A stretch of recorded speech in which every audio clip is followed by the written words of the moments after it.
What drew me to this field of study is the notion of bringing the nourishing qualities of the natural environment to people's lives who live in urban places.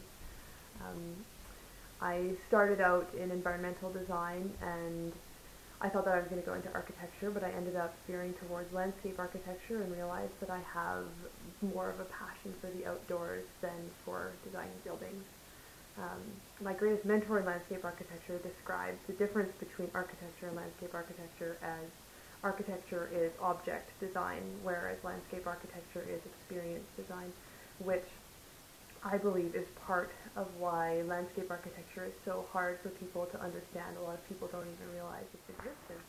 So part of the reason why people have a hard time understanding what landscape architecture is that it's very much experience-based and less object-based. Objects are much more easily to comprehend. It's very tangible, but then you go outdoors and you're engulfed in your experience, and that's very different from understanding an object.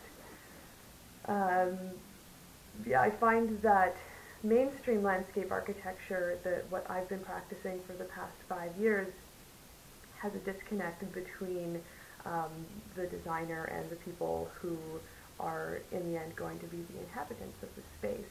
And that's part of why I'm transitioning over um, to do a more focused, um, intimate, smaller scale type of design, because my real passion is connecting people with place.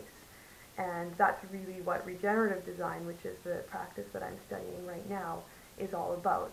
Um, it doesn't approach a place with an idea of what's going to be there.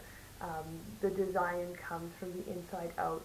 Basically, the people and the natural environment of that place create the design.